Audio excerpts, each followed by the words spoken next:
All right. Go! News your button. New warrior now. This Parks. Microphone check 1, 2. What is this? News your button. New warrior now. Parks on the board. Yes! All week it's been stock talk. Everybody's a stockbroker. That's the trend. I mean, it's the same thing that happens online. Anytime there's a case, everyone's a lawyer. Anytime there's something with health, everyone's a doctor. Anytime there's food, everyone's a dietitian. It's Twitter, they're the village people. And today they're stockbrokers. Yeah. They just put on new costumes every day, and we'll see. Yeah, but I find 9/11, they were firefighters. But I find value in that. I find value in when the information trickles down to the people that aren't supposed to understand none of the shit. Mm-hmm. So now we in the game. I agree with you. It's like, let me go dig around. They tried to put a stop to that shit real quick. Now, just 2 weeks ago, maybe 3 weeks ago, I sat here and asked Pump, was that 2 weeks ago? It's last week. I said, Pump, what happens when the government says y'all are getting too much money? Yeah, you did. How do they regulate it? I said, hey, man, it seemed like they would do something about that because they don't really want us getting money. No. And he said some amazing answer, but he said that that might happen, I think. Mm-hmm. And here we are, not even 2 weeks later, and I had to go learn what Robin Hood was. Same. Silva, do you know what Robin Hood is? Of course you do. Yeah. Because you've been telling me about this stuff for years. Yeah. So, here we go. Bets against Gamestop stock, followed by a campaign. Well, no, before we even get to this, what happened? What happened? Niggas started eating. The story I got at first, and this seems to be about right.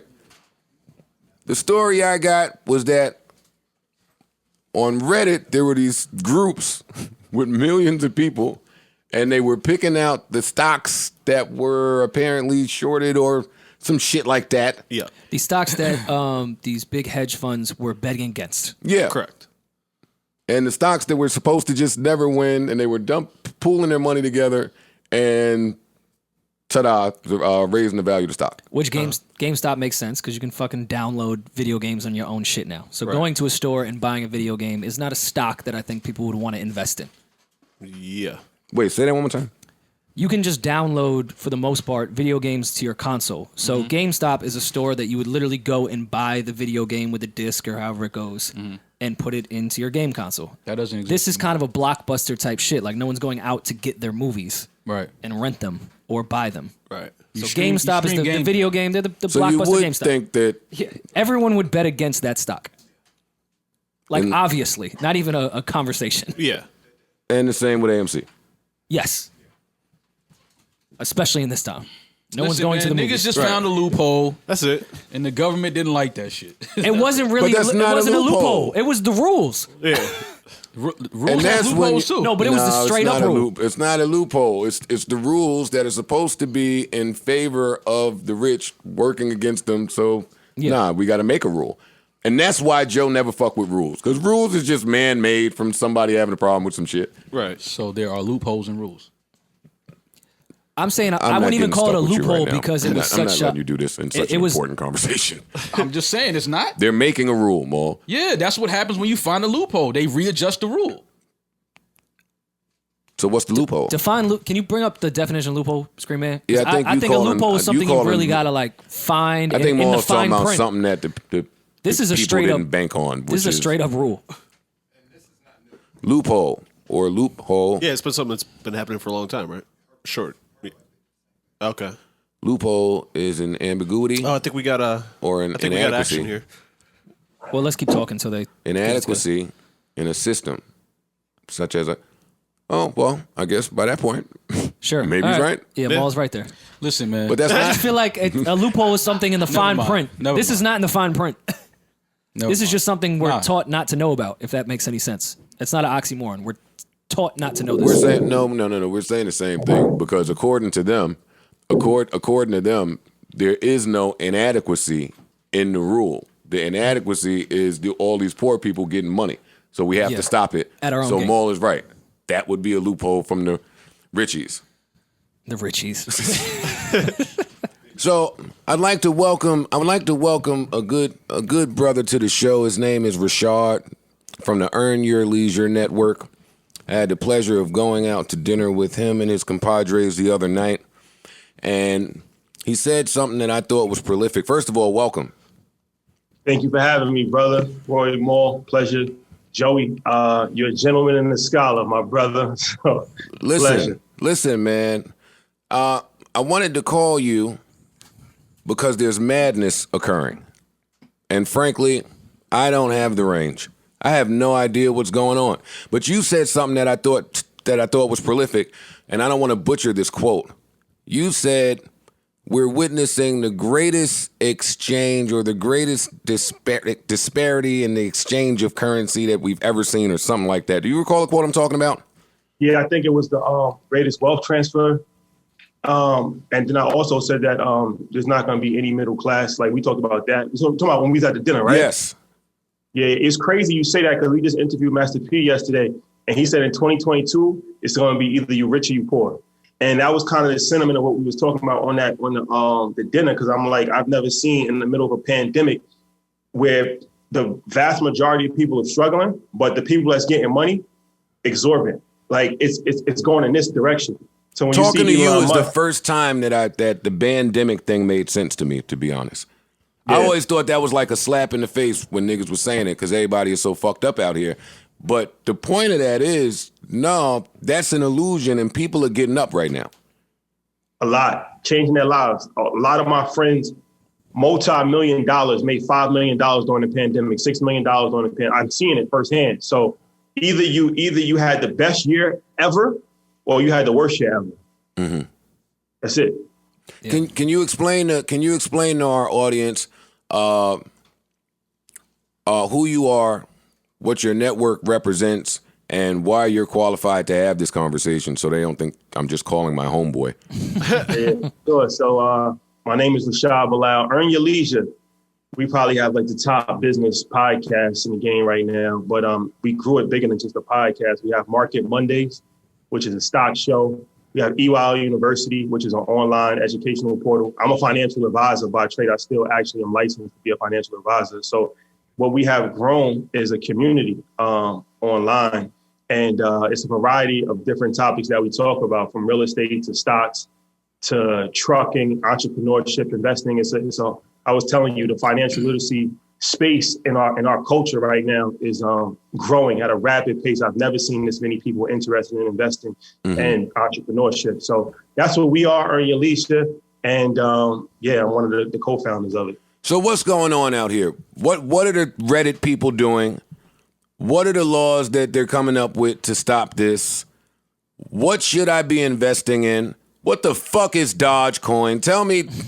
Tell me all of it. Yeah, so I mean, the Reddit situation is interesting, right? Because it's this group called Wall Street Bets on Reddit. So first we got to go to Andrew Left. This is how it all started with the GameStop situation. So Andrew Left, he's the head of this Centron Research. Mm-hmm. So Centron Research, they publish public reports, and they've been doing this for years. So what he does is that he'll pick a company, right? And then he'll find faults in the company, bad leadership, mismanagement of money, whatever.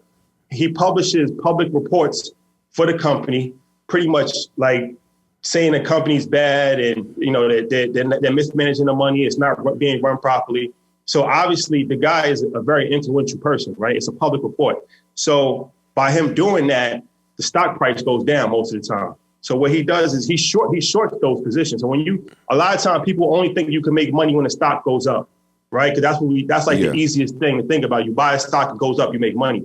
But you can also make money when the stock goes down by shorting the stock or putting puts on it. So by doing that, you're pretty much putting a bet that the stock price is going to go down. So if the stock price goes down, you make money. So obviously by him putting out these public reports, he drives the stock price down. But he has a vested interest because he has puts and he has short positions on it. So he's been doing this for a long time, and it's never really been like a real issue. But that seems like an issue. But okay, politics as usual. Exactly. Depends who does it. Got it. Continue, please. Yeah. So there's this group on Reddit called Wall Street Bets. So there's over 2.5 million people, right? And it's a community of investors, and I guess a lot of them was gamers, and a lot of them had a vested interest in GameStop. GameStop is an interesting company because it's not relevant. Nobody goes to GameStop on a regular basis, like here and there, but it's not like a booming business. They're not going to be profitable, estimated for another 2 years. So their stock price shouldn't go up. But the Wall Street Bets community, they got sick and tired of, I guess, these influential people just kind of manipulating the market for their vested interest. So what they did was they decided that they was going to pile into the stock, right? And then by piling into the stock, they actually make the stock price go up. So what happens is now you have what's called a short squeeze. So the short price could be like, all right, like let's say it's January 29th right now, right? And I got a short position for February 10th. So that means that I need the stock to go down. I only got a 10-day window. It's a very short period of time. So if the stock goes up, I'm losing money. So eventually I'm gonna get squeezed out of the position. I'm gonna have to sell. So that's what they did with this guy. And they short squeezed him. And by that, like the stock price started to go up crazy. So then when the stock price is going up 50%, 60%, naturally, people that never even heard of Wall Street Bets, they like, I can get rich doing this. So now it becomes a day where it's like, this is kind of an unprecedented situation. Like in April, the stock price was $2. A couple of days ago, it was $483. Oh my God. That's 18,693% rate of return. So if you would have invested $10,000 in April, you would have $1.8 million today in 10 months. But you wouldn't have it because they did it, right? So now it's great. So now it's crazy. So it's like, wait, hold up, Maul. Hold up, Shaw. Maul has a question. But nobody got paid from that stock because they deaded it, right? Some people got paid, some people didn't. And that's part of the issue right there. So some people got paid. It was dependent on when you tried to sell it because they stopped trading on it. They shut the stock down for a little bit. Like it's a return. You got Ja Rule talking about hold the line. Like it's like Game of Thrones. Like so now there's a whole community of people like don't sell, hold the line. They call it hold the line. Think of it as like tug of war. So yesterday the stock price was down. I think it was down $283. Today the stock went up 131. So it's like a tug of war. Like a lot of people's pulling the money out. More people's pulling the money in. Because so that's what upsets me about stock. I be home mad at the rest of the idiots in the world. I'm just like, yo, man, just keep it there. Just keep it there so we all good. That's what they said. Hold the line. Hold the line. Don't bend, don't break. Hold the line. Yeah, but I guess everybody's not in that position to hold the line. And if you keep it real, Joe, if you made 1,000%, you don't really care. You don't even know these 2 million people. I don't care. 100%. Get my money. I'm with you. But now listen, so they went from GameStop. GameStop was first. How did we get to AMC? AMC was next. AMC's next. Same. I want to talk about Dogecoin too, because you talked about that. Please, yes. So the Dogecoin situation is interesting because it's like, you see what happened with GameStop, and Robinhood has a class action lawsuit against them now because they stopped the buying or selling for GameStop for like half a day. They halted the stock for a while. I'm telling you, TD. This is unprecedented I couldn't even log into my app yesterday. Like it was like they crashed the app. So obviously Wall Street is regulated. Like stocks are regulated. What's not regulated is crypto. So they said, all right, y'all playing this game. The next thing we're going to do is we just move it to crypto. So with the Dogecoin actually started as a joke. So it's easy. This is what, As most things. Seriously? crypto.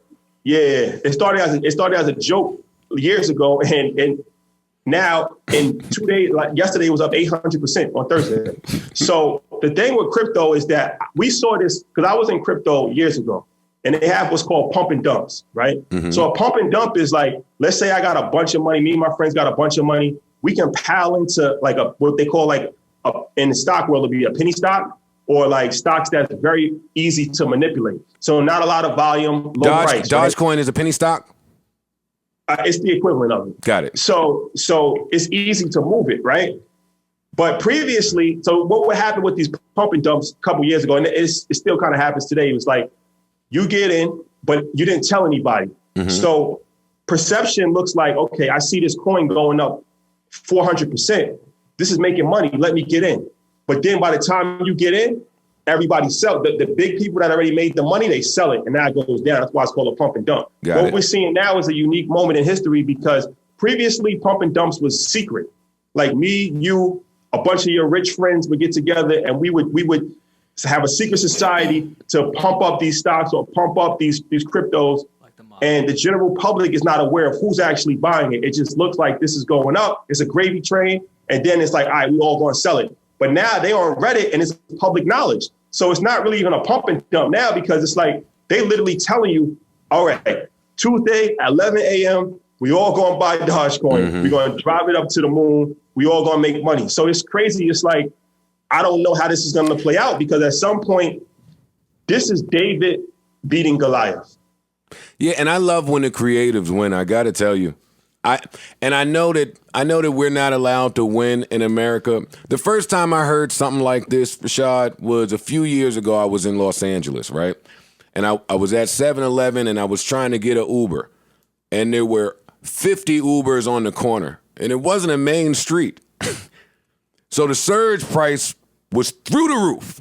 And when I finally got in the Uber, he explained it to me. He said, yo, man, we having all these issues with the way they're paying us. A bunch of us got together, and we're going to sit right here and shoot up the price so we all get paid more. Uber eventually stopped that, but I thought it was genius. Is this like aligned with that, like akin to that at all? Yeah, you know what, Joe? It's the power of numbers. And it's like the power to the people, right? Like that's a catchy phrase, but it's true. The people always have more power. So like, even if you look at it related to politics, the Arab Spring, when all of those dictators went down, that's because millions of people came into the street. These people ain't really have power individually, but collectively, they got a lot of power. So it's the same thing when we see in with the stock market and in crypto right now. It's like individual investors, they might have 5,000, 10,000. That's not real money. But if 2 million people come together, and even more so than the money is the power of the internet. So now the 2 million can ripple into 20 million because now it's like, okay, it's on Twitter, it's on Instagram. So these big institutions that have been controlling the market, the stock market is controlled by institutions and hedge funds. So now they getting nervous because it's like they are the ones that are supposed to control the market, not what we call retail investors. It's institutional investors and retail investors. Retail investors are regular people like myself. If you want to invest, like just regular people. Institutions are the ones that control it. So when the retail investors start controlling over the institutions, now the institutions lose power. It's crazy to see. And it's like, this is a teachable moment on so many different levels, because it's like, what would happen if 2 million Black people came together and said, we're going to move the market every single week? Think about how much wealth would be created if 500%, all right, this week we're going to make this stock go up 500%. We're going to make this crypto coin go up 500%. Put your money in on Tuesday, Friday, da-da-da. First of all, they probably find a way to shut it down completely overnight. But it just goes to show you this power in numbers, and these people is making real money, 800% in one day. Like, that's crazy. Listen, Rashad, two of my favorite movies are Boiler Room and Wolf of Wall Street. Boiler Room, underrated. I don't trust stocks. I think that every fucking stock market is just a big ass warehouse with phones, just how it was in Boiler Room. I think people just stealing your fucking money. I don't trust none of this shit. What do you say to somebody like myself? What do you trust? What do I trust? What do you trust? My mattress. Okay. That's it. That's the only thing you trust. Right? That's it. He's saying to put money on it, not the banks. That's it. Jesus. Because this is what I'm telling you. Most of the time, somebody might say, I trust my wife, I trust my mom, I trust my kid, whatever, right? It's about having emotional intelligence. We don't have an emotional attachment to any of this. I don't love crypto. I don't love stocks. I don't love real estate. I play the game intelligently to make money. I think people have the misconception because they attach their emotions and they put hope and they put belief. This is what I was telling Joe the other day about corporate. We don't care about corporate. We don't care about nothing. We care about our families and whatever we're going to do to make money. We don't have no emotional attachments to anything. We understand, we see this game as being played. and we're going to manipulate it. Why would I not participate in the stock market when billions of dollars are being made every single day? In the middle of a global pandemic, Elon Musk made $80 billion from stock because Tesla stock skyrocketed. I'm going to let him just get all the money and me not play a part. The proof is in the pudding. We don't have to reinvent the wheel. At this point, we shouldn't have to actually coach people on why they need to be invested. We're seeing it. The reason why the top 1% got more wealth in the global pandemic than the last decade is because of the stock market. The stock market crashed in April and hit an all-time high 8 months later. The majority of those people money came from stocks.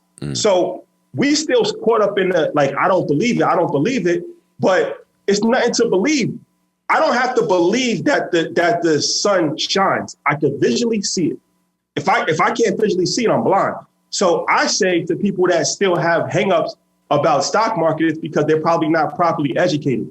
They use that on purpose. They keep you uneducated on purpose. So obviously, when it comes to money, if you don't feel confident doing something, you're going to say, that's not for me. They tell you that all the time. Like, don't worry about that. That's over your head. That's complicated. That's for those people. Who's those people? This just shows you, this Reddit situation just shows you, this is for everybody. Regular, everyday people is making a bunch of money in the stock market. Now, this is an extreme situation. I'm not saying like you should put all your money in these type of situations, but I'm just saying I'm glad this happened because there's people I never thought in a million years would be interested in stock. I see on Instagram, like, yo, I'm getting red. Like this stock market is becoming a frenzy. At the very least, it's opening people and it's showing them this is nothing to be scared of. But my whole thing is like, everybody doesn't like to make money. Me personally, I like to make money when I sleep. I don't want to work for money. We understand that we can only work for so long. You're never going to work your way to become rich. You got to have passive income. You got to have your money work for you. If your money's not working for you, it's not doing anything. Listen. So for me personally, there's no other alternative to have my money invested. If not, what am I doing? All right. So that sounds amazing. But with that top 1% that has controlled everything, do you see them regulating what happened with GameStop if they're not already doing that? And my second question is, when everyone goes to crypto, do you see them trying to regulate that as well? They're going to always try to regulate everything. I mean, this goes back to the Roman Empire. Governments control currency. Governments have more power than even the richest people in the world. That's why when you see Jack Ma, who's the richest person in China, he's talking about the government. He went missing for 3 months. You can't just, like, you know what I'm saying? Like, this is the game that we play, but what we have to do is learn the game and adapt. We adapt. That's what we do. Black people, we've been adapting for 400 years. We adapt. They find something, they cut it down. It's not going to be a straight shot. So we can't. Me personally, to answer your question, yeah, there's going to be definitely some regulations, but I don't care about that. I can't control that. I can only control what I know. So when they come out with new regulations, we'll adapt and we'll continue to make money. One thing for this is the thing. Back to Maul's question. How do I convince people they didn't make investments not to make money. Like when the first person had the idea to make an investment, stocks or real estate, the whole point of an investment is that investments go up over the course of time. No, they don't make investments for it not to make money. So, of course, in the short term, it might go down, or if you pick a bad investment. But this is about an overall stock market. If you look at the chart, it has gone up for 100 years. It's dips in between, but it has gone up. They don't design these things not to make money. They design these things to make money. So I say that to say they're never going to be a situation but we're not where supposed to get the money. That's what I'm saying with the regulations. When you find these ways where the people can actually make the bread, i.e. GameStop, AMC, and they make a regulation, let me ask you this. How do we anticipate those type of loopholes? The people's not the only one making money. You think that a billionaire didn't play the game too? No, I know the people that are running the game are making the money. I'm saying when the people finally figure out the rules and do shit like we did with GameStop, how does that continue when they're the ones making the regulations anytime somebody figures out how to make money for the people rather than the people making the rules? Got to get to the prom early if you want some punch. Like I said, there's going to be regulations put in place, but that's all hypothetical. We don't know because they got to figure out how they can actually regulate it. This is a new situation with the internet. Never really had something like social media and the stock market combined. So they're trying to figure it out on the go as well. Yeah. But I say that to say there's always going to be opportunity to make money, no matter what, no matter how much regulation, because Democrats, Republicans, the common theme is money. Money's the common thing. Big facts. So they're not gonna get to the point where they're gonna sacrifice making money. And like I said, this GameStop situation, yeah, a lot of small investors made money, but a lot of big investors made money too. On the upside or on the downside. Give me the next one that the subreddit Wall Street guys are doing. And say it off mic. Hey, did they text you? Do you know? No? We just got to guess. Hold on, Nokia. I bought Nokia BlackBerry. Nokia. Yeah. I saw BlackBerry was the one that was happening. I saw Nokia BlackBerry floating around. Yeah, a lot of people are hype about that one. No, I want the next one that's going to be hype. I mean, me too. Well, let's go look into How do you find the next one that's going to be hot? You join the group. It's public. It's a public forum. This is so crazy. Like, this is what I'm saying. Like, listen, if I didn't join Reddit for the nudes, then I'm... It's literally like people are like, yo, you show somebody $1 million and they're like, how do I get $1 million? I just showed it to you. It's in the group. It's called Reddit. It's called Yeah, Wall. he's so right. Yeah. I still have not gone and followed the group. What an idiot, right? Rashard, let me ask you another question. Who did you vote for? Who did I vote for? Yeah. You said who did I vote for? Yeah. I voted for Joe Biden, but I'm not political, so I don't want to. That's not an endorsement. I just felt like, morally, I couldn't vote for Donald Trump. But I'm not like a huge Joe Biden supporter. But I was at the voting booth. I brought my son with me, and I contemplated voting for Kanye West. But I just thought that it wasn't the most responsible thing in that moment, so I voted for Joe Biden. I'm back to the crypto. So Elon Musk really made my morning. Boy, did he. What a guy. I wish I could. You got that Bitcoin. I wish I could just text him things to tweet. Now, you see me at dinner, and some people have seen me. I opened that app by mistake and damn near had an anxiety attack at how much money I was losing. Yo, I never wanted to see that again. I don't understand how y'all deal with that, right? But Elon Musk saved the day. I'm up, and it's stuck. What the fuck? Talk about it. Joe, I'm gonna be honest with you, bro. What's he gonna make him tweet? This is a crazy time. Whatever this shit is. This is a crazy time. This is a crazy time. It's a dangerous time, and it's an interesting time. When you got somebody like Elon Musk, all he did was put Bitcoin in his bio on Twitter in the stock, and it went up 20%. Like, you got That's power. Like what Kanye say, no one man should have all that That's power. power. Like, yo, you got people that can literally move the market with their thumbs. That's crazy. In either direction that they want. And he did the same with Dogecoin. And it's like, I mean, it's cool, but we got to look at, like, is it really that cool, though? Is it really that cool for one person just to be able to move billions of dollars with just a couple of characters on Twitter? That's kind of dangerous. No, it's not. But boy, am I appreciative that it exists. And you could also say, I Thank feel you. like the Sorry. 1% has been quietly doing that behind the scenes. It's nice to see the person that actually is doing it with a fucking picture and Avi. Right. Yeah, that's Now I know that who's part is doing cool. it. Favorite. Oh, You frozen. freezing. Yo, Bitcoin sucks. Sell Bitcoin. And Bitcoin crashed 30%. Wait, repeat that So because that's what I'm saying. you It's froze up. dangerous. You froze up. So repeat what you were Can saying. you hear me? Yeah. Yep. I say, yeah, everybody's happy when it works in your favor. But if Elon would have went on Twitter and said, yo, sell Bitcoin, Bitcoin's trash, and Bitcoin drops 20%, now you're going to be mad. No, I would have driven to Mars. my point, I my would've point found was his only house. that at least we know who's doing it. At least I have a face to who's really driving the stock. Because the Okay, 1% has been I doing feel it you. quietly behind a fucking curtain forever. So yeah, I'd like I to know feel who's you. doing it. I feel you. So, all right. Do y'all have any more questions? No, thank you. I'm cool. I think I have a good So understanding of Nokia what's going on. BlackBerry? Yeah. Don't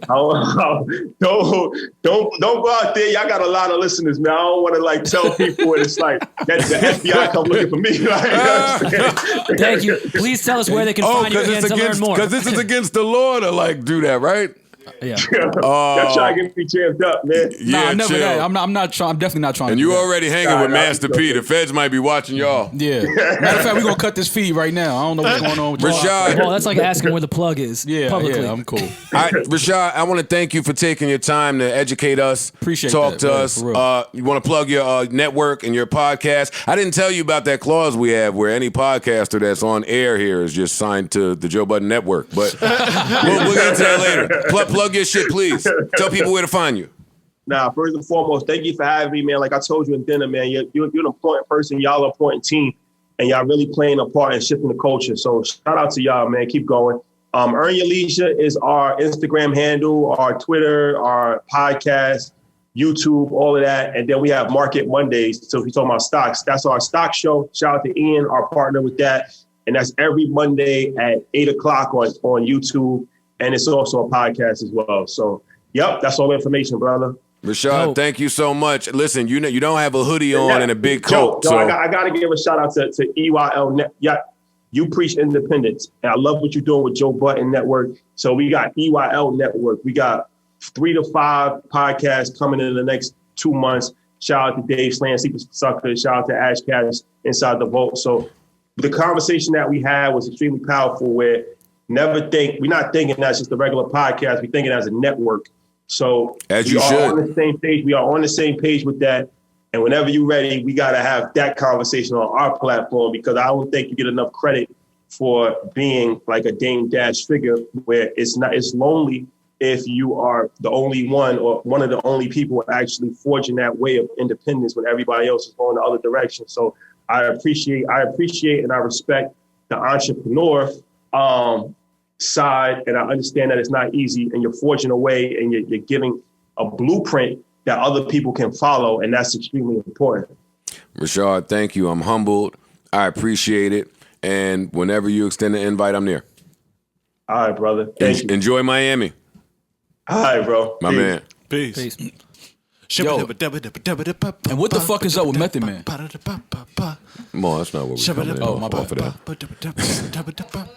That's what you want to come in off of that? I just want to know what he was smoking. He tell us about all these. What strand? Rashad come in telling us about how all these poor people are coming up on money and black people getting money. And we come in talking about what Method's doing. Yeah, we have Rashad. Meth ain't Shout out doing to Rashad. nothing.